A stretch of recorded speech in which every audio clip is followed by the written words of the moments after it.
Mga life hacks na natutunan ko sa kalagitnaan ng aking buhay. Sinabi sa akin ng kaibigan ko na bago ipasok ang susi sa kiring, ilagay muna ang straw para hindi sumakit ang daliri. Kapag nagbubuhos ng inumin sa ibang baso, kadalasan tumatagas ito sa gilid. Ilagay lang ang kutsara sa ibabaw habang nagbubuhos, hindi ito matatapon.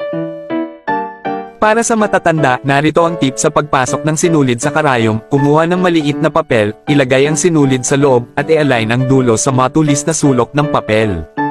Ipasok ang sulok sa butas ng karayom, pisilin, at hilahin, tapos na agad. Painitin ang takip ng bote gamit ang apoy, itulak ito gamit ang toothpick, gupitin ang ibabaw, at magagamit na ito bilang bote ng pampalasa. Kapag ang mahalagang dokumento ay dumikit sa tape, hilahin ang magkabilang dulo ng tape sa halip na puwersahin.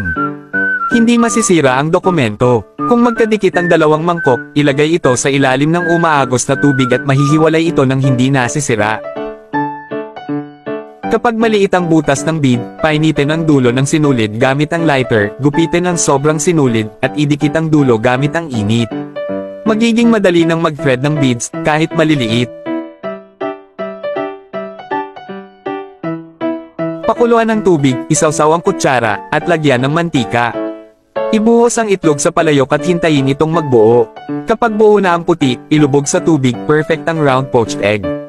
Huwag itapon ang kalaw-angin na gunting. Lagyan ito ng asin, suka, at baking soda.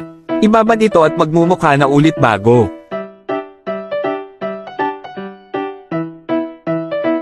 Para hindi agad masira ang saging, hugasan ito upang matanggal ang ripening agent, tuyuin, at balutin ang tangkay gamit ang basang papel. Tatagal ito ng 2 linggo.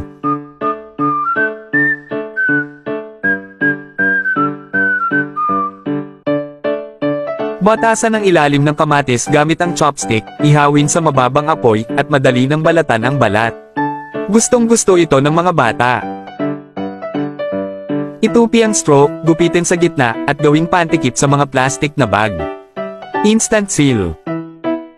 Para maiwasan ang baradong lababo, gupitin ang bote, batasan ang ilalim, at ikabit sa tabi ng lababo bilang filter.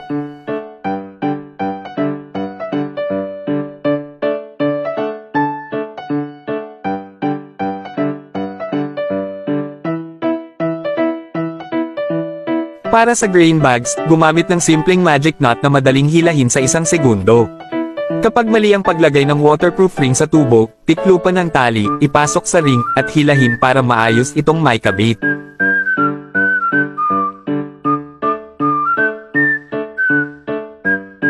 Gumawa ng homemade toilet freshener, haluin ang baking soda, floral water, alcohol, at laundry detergent sa bote, batasan ng takip, at ilagay sa tank. Mabango ang CR ng 1 buwan. Kung makapal na ang kalawang sa takore, lagyan ito ng balat ng orange, itlog, alcohol, at tubig. Pakuluan at tanggal na ang scale. Kapag maluwag ang drain pipe, gumamit ng plastic na bag, itali ng zip tie, at gawing seal. Walang amoy na lalabas sa drain. Sundan ako para sa iba pang praktikal na tips sa pang-araw-araw na buhay.